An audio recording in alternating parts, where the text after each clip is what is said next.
Hey everybody, how we doing? So today we're going to do another installment of Cybersecurity for Sellers. As it name suggests, this is for salespeople in the cybersecurity space, whether you're selling product or services, um, directly, channel, whatnot. This also could be useful for other roles such as marketing and whatnot. This is a series where I kind of break down some of the things that those of us on the security firm side of the world need to know and understand as we engage and help our clients. This is definitely meant for those who are not cybersecurity professionals, although if you're early on in the industry or if you want a different perspective on kind of how to view things from a sales and a marketing angle, this can be a good thing to check out. So we already went over last time, went over kind of what a CISO does, how they plan out their organization. So this session, we're going to talk a little bit more about specifically what the security organization looks like and some of the relationships between those different departments and the security team, kind of how it all works together. We'll also cover a little bit of the kind of what technology and services fit into where, some of the nuances. So it should be a good time. So let's do it. Sales organization, security organization. Okay, so at the top, you've got your CEO, obviously. And just to clarify, none of this, these top boxes up here, are we talking about, are we saying this is not the hierarchy, right? The who reports to who in every organization could be a little different.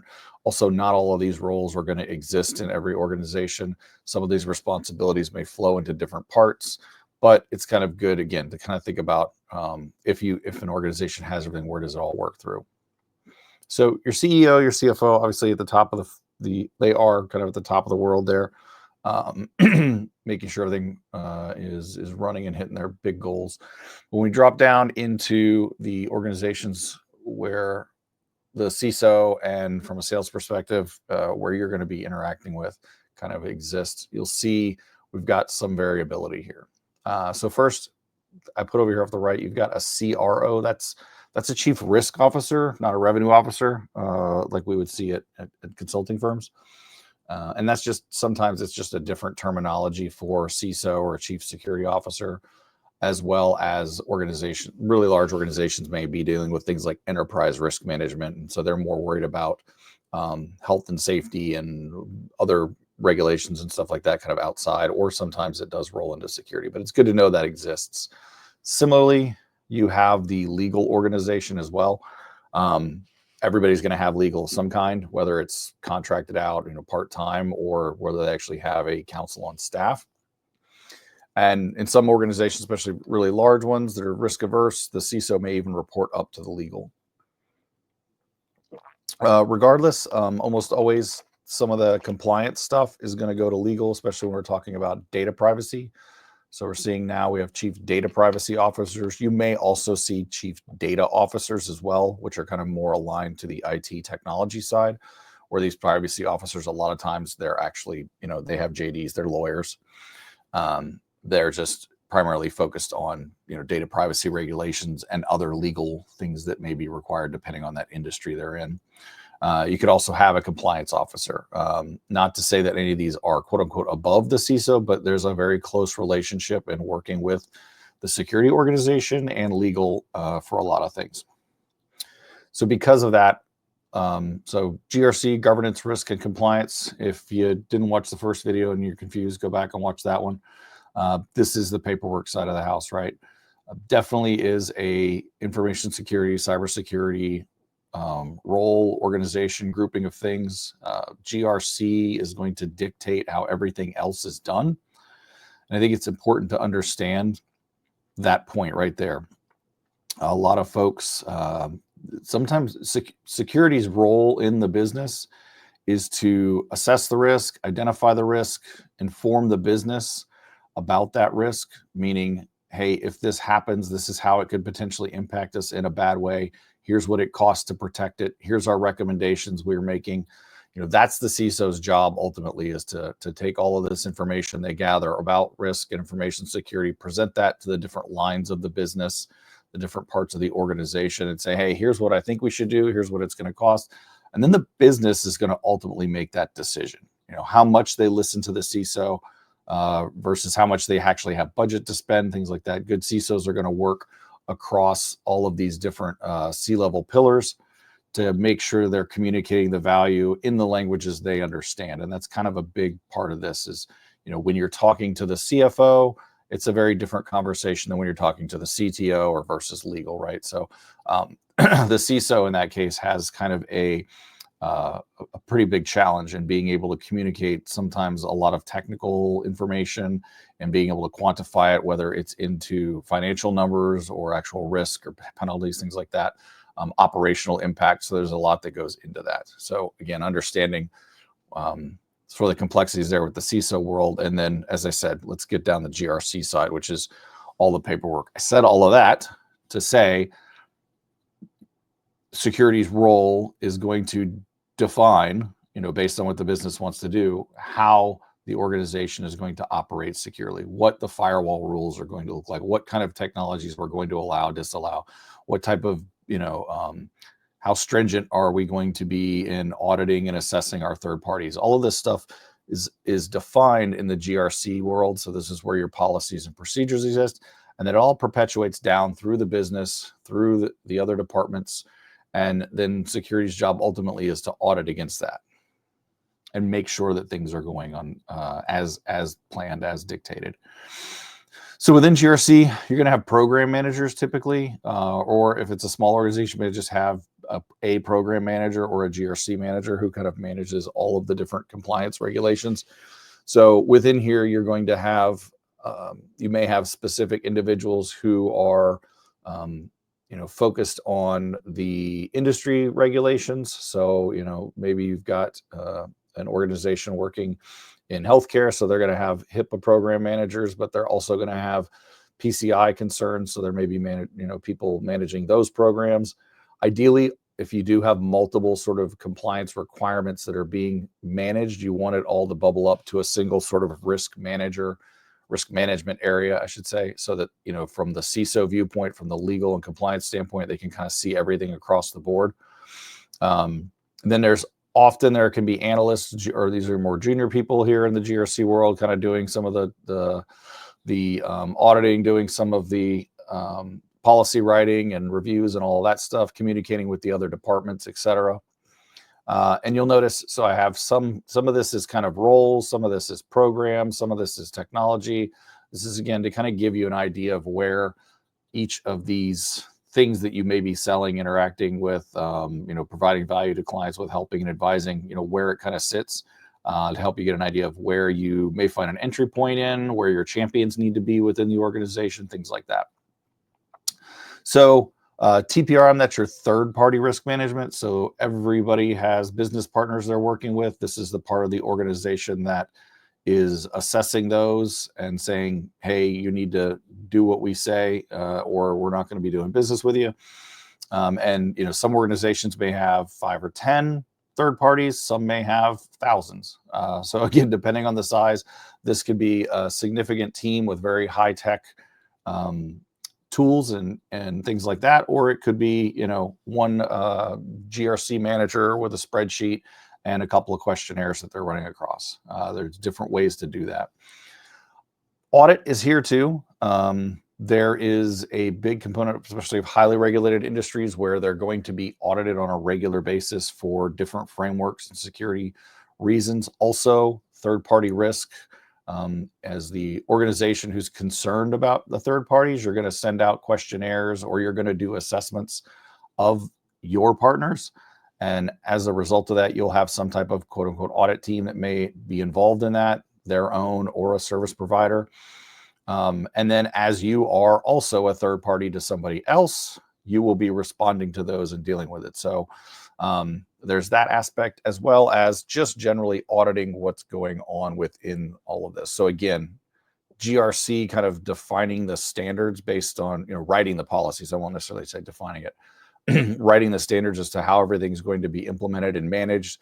A big part of this is also we have data protection in here kind of as a technology, but there's actually should be a whole other program here that is going to combine with legal a lot of times, where you're talking about data classification and data labeling and being able to do e-discovery for legal events and all of that stuff. So yeah, the data protection side should be over here too. And everything that you implement in any one of these other little boxes from a technology standpoint, you want to have programs around that. So when we talk about cloud security, as an example, there's going to be some type of program that says, hey, here's how we're going to manage cloud security. We have a strategy that exists, usually worked at, with these directors and VP levels and CISO influence, and then pressed down to the individual business units to manage that strategy, manage it tactfully, right? To make sure that things are being accomplished that need to be, and things are being maintained to the standards they want. So that's the kind of the audit function there.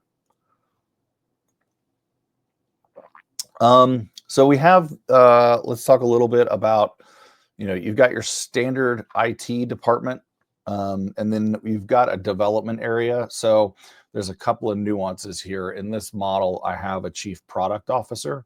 So this is for if your client actually creates any products. So if you've got a business that actually makes a technology or some type of sells software, SaaS, things like that, they're typically going to have the team of developers and product managers that are controlling, those different bits of the technology and road mapping that out and continually improving it. UI, UX, the DevOps whole side of the world can roll up to them. Other organizations may not have that, but could still have development. So you may have an organization that has just created a lot of their own apps that they use as part of business operations, right? So in those cases, there may not be a chief product officer. All of the development activities will probably roll up to some type of dev manager and vice president, and that could ultimately go to the CIO or the CTO or the COO. Again, depends on how that organization wants to work. Typically, we see the technology people staying sort of in the technology bucket from a organizational standpoint. So within the dev environment, you've obviously got your developers, your DevOps, your DevSecOps. So this is basically integrating of the development process with the other parts of the organization as it needs to flow through. Product managers who essentially own some either feature stream, product set, things like that. So again, if you've got a huge SaaS company that's got 15 different product lines, each one of those managers is going to have their own product line, where you may have a smaller organization like those of us, in the security and managed services space. You'll have product managers for some of your native technologies, but you'll also have them for your service delivery, developing your service descriptions and all of that good stuff that we go out and sell. So again, just keep in mind they're there to drive the kind of a little bit like PMs, like project management, but it's just forever because it's for the life cycle of this tooling that they're using. And they definitely understand the development world, the hardware world, whatever world that they're, whatever that product is that they're sitting in. Your database stuff is in here. You're going to have some type of QA and security, and I probably should have coded the security color different. This is the application security side of the house itself. This could involve a number of things. This is where your DAST and SAST technologies would come into play. This is where your secure SDLC comes into play. This is which is your DevSecOps process, right? Before technology is going out the door or before we're pushing code, do we know that it's secure? You may often have service providers doing that.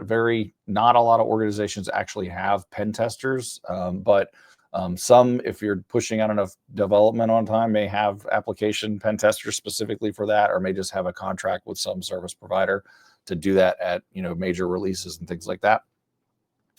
And then again, making sure that the environments that we have configured here are set up in a secure manner, and there's going to be policy around what data sits in the development environment versus the production environment. And then that's going to be audited, and we're going to have specific security controls that are going to exist within these environments as well as the others, right? So that it is its own little world. Not everybody has it, but there are some specific things here. You're also going to get into, with the databases, you're going to get into things like encryption. The data protection world is going to hit this pretty well too, from the, ensuring that, when it comes to data protection and data governance, you want to limit data sprawl as much as possible. So again, making sure that the development environments are using just what they need to, and not too much production data, right? Or any if all possible, right? Okay. The IT side of the house, that's your standard, hey, this is all the technology we have, right? So there's a lot more in here than I put. Like I could put, you've got web administrators, you've got, all of your, obviously all your cloud service provider stuff there. You've got your systems admins, your networks, your end users. I have identity here kind of blended between this and security. For the longest time, identity was sort of the sysadmin's job, and smaller organizations won't think about identity in a security fashion because they're like, oh, we just need people to get access, or we just need people, to get their email and be able to access the tools and sign on, which is not incorrect, but also understanding that identity defines all the access controls. So if you do have sensitive data in certain areas, or you are using some type of single sign-on, or, where you've got, or any kind of like password management, all that things like that, that are going to impact the access of the data that you have and who has access to that data and how long that data stays in there. So identity is very, very tricky in that capacity, especially for large and complex organizations. It can be a pretty big lift and quite a bit of work to keep track of. And then this is where you'll get into your privileged access controls, your privileged identity management, so PIM, PAM, as well as your standard things like SSO, and this is even going to tie into kind of the sysadmin help desk stuff. You're going to have, things like MDM tooling and Microsoft Intune for, all that kind of stuff. So a lot of this is all going to sit in IT, but going to have, when it comes to identity and access controls, a lot of that's going to have very strong ties into the security parts of the organization as well. So we'll talk a little bit about, let's go ahead and let's hit on the business here. So the business is everything that's not the technology side of the house, not the GRC side of the house, right? This is whatever it is your client's doing. They're a retailer, they're going to have warehousing, they're going to have distribution. If they're manufacturing something, you'll have your shop floors and your different lines for all of that. There's your finance, your HR, all the kind of standard business stuff here. And so that all kind of falls under biz apps. So if you think about tools like SAP or Microsoft Dynamics or Google Suites, all that kind of stuff, those are your business applications. And there's probably millions of tools that exist out there, whether it's a specific single application that's been coded for a niche organization, or it's something big and massively adopted like SAP, where you can just kind of do a lot of stuff in there. The reason this is on here though is because we're going to have policies set on how we are going to protect our data, how we're going to classify and label that data, who's going to have access to that data, what other applications is it going to be able to feed into. So you start to see immediately how the core functions of the business being done through technology are going to have a big impact on or security is going to have a big impact on how it gets done. And this is why we always say, think about security early, not as an afterthought. So a strong example of this is the systems acquisitions process, which falls into procurement a little bit, but even before then, there should be, as a business unit is thinking about buying a new piece of technology, the very first sort of set of questions and requirements they should be looking at should include security requirements that come from the security organization on how we do business, how we deal with apps. Are we cloud first organization? Are we on-prem? What requirements are necessary for, a SaaS solution versus on-prem solution, yada, yada, yada. They're going to lay all that stuff out. And then the business should look at that first. And then that makes sure that what they don't want is to have somebody who gets far down the road with, a procurement thing and then finding out at the end, well, there's like a whole bunch of security hooks that aren't going to work. And they should have thought of that at first. That's why that's there. PMO, your project management office. That's, again, just kind of some organizations will have PM, some won't, depends on the type of work they do. Procurement, somebody's got to buy the stuff. And then business analysts. So these tend to sit between the business and the development world and maybe the IT. These are the folks when the business says, hey, we need a new tool that does this, they help sort all that out. And then they work with development if there's a development team, or they work to find other resources, and they work closely with the PMs to kind of get that stuff done. The key here too, as we kind of roll back up from a sales perspective, is the business lines drive the business, right? This usually is where the money is made, not here, or here. Okay. So it's important to understand that what the CEO, the CFO, and probably more, a lot of these others up here care about is this spot right here, doing well, not being impacted, being able to get things done and make money, or achieve whatever mission it is for that organization.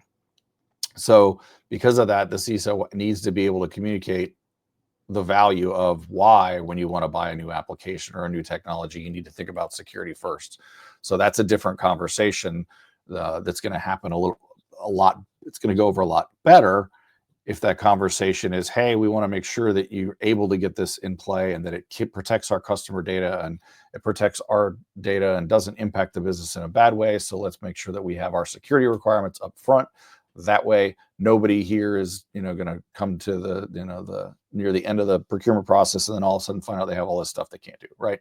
So those are the kinds of conversations the CISO is going to have with different business lines, which means the CISOs need to understand the business.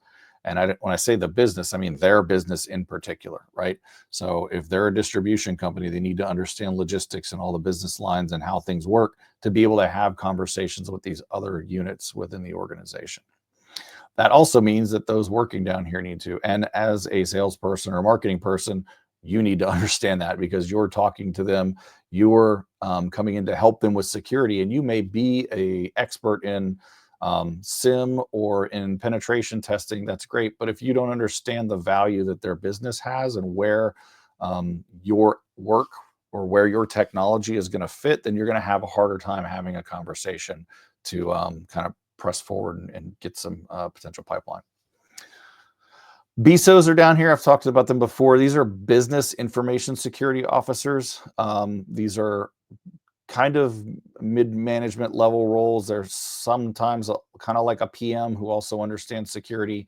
They may come from the security side. They may come from the business side. They may be just a role that exists to kind of help the CISO. And what I didn't put here is a deputy CISO. So in really large organizations where you may have, say a huge identity landscape, they may have a BISO just to manage all of the different projects that are going on every year in identity, right? So that's kind of one example of those. They'll work with the service providers. They'll update the deputy CISO and the CISO on what's going on.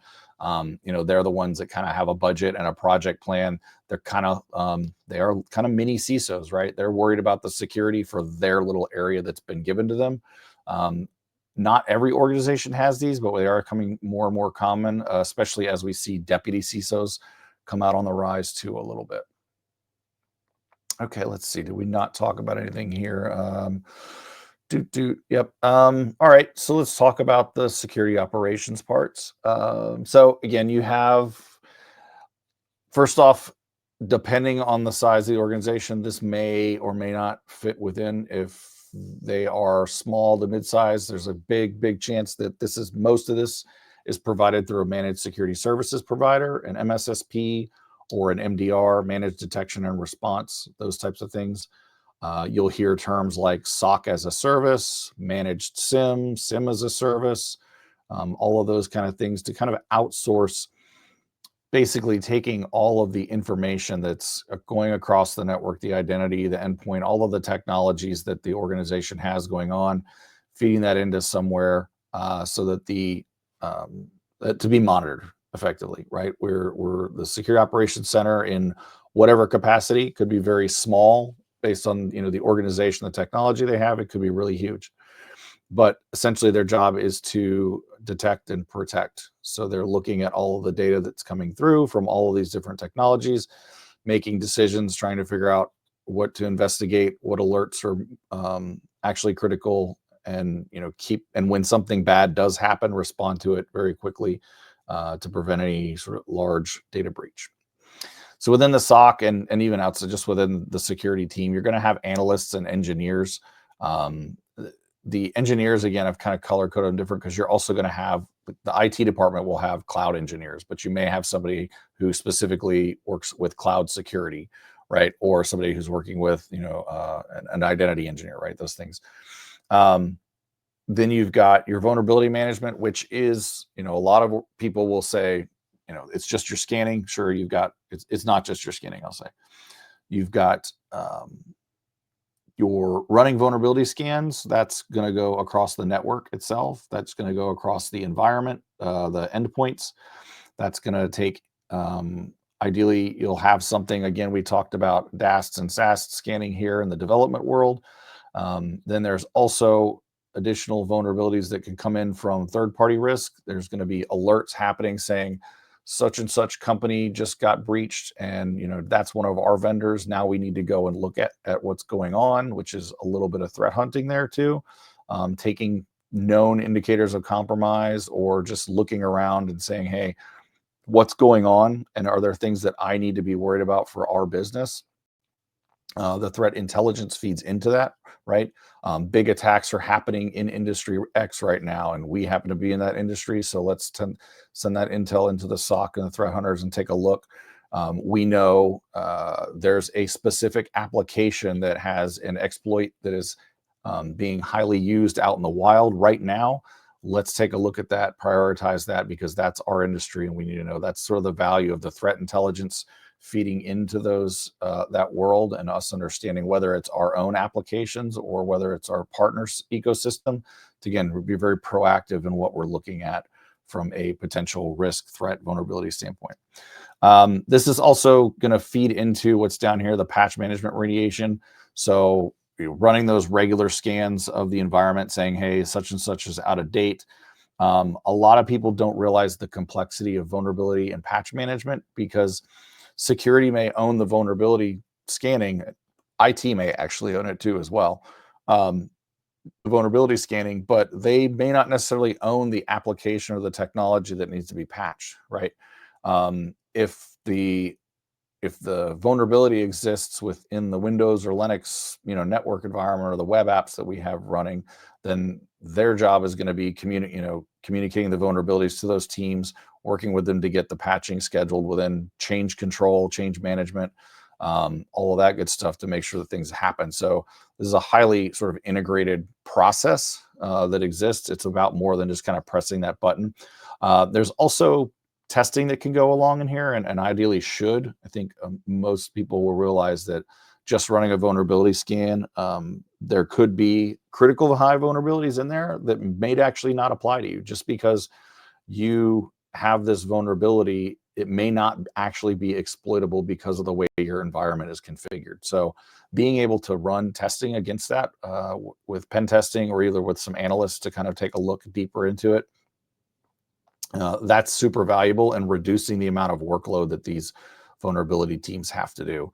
If we can test that these 20 vulnerabilities are not exploitable in our environment, then we can delay that patching, which means that application can continue running and making money and doing what it's supposed to do. And when we have a regular downtime or a regular change window, we can go ahead and make those changes.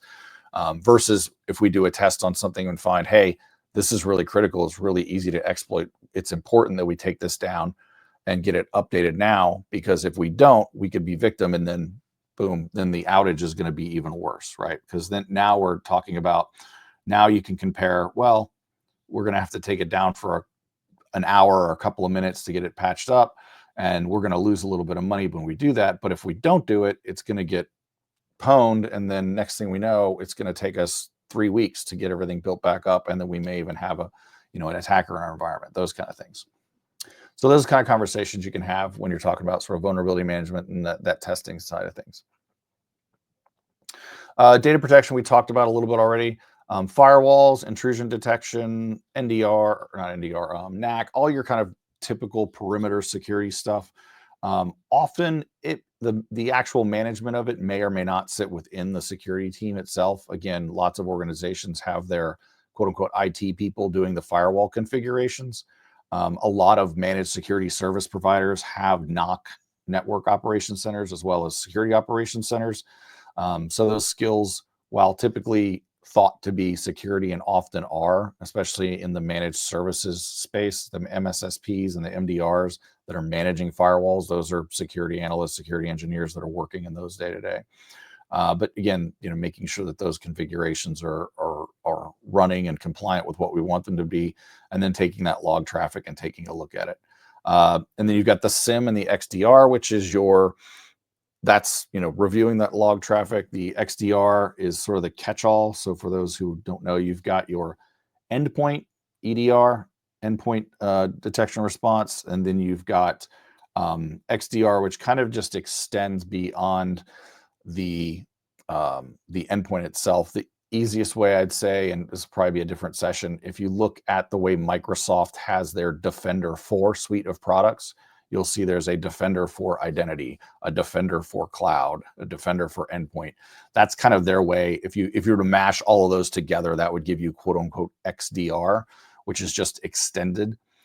So this means, hey, we're looking at more than just the endpoint. We're taking in information from lots of different places to make informed decisions and stop the bad things from happening.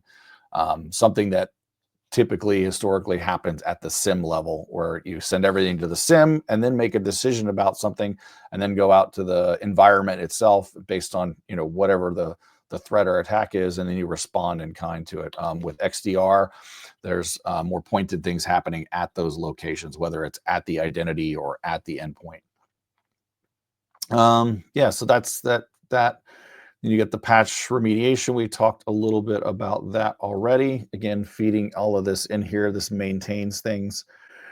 And I think that is about it. Let me know if there are things that y'all would like to see more of, hear more about. If there are certain aspects of this that are more interesting or less interesting, yeah, let me know. And then, yeah, I'll be happy to put up some other videos. We'll dig into some more of this stuff later. Thanks.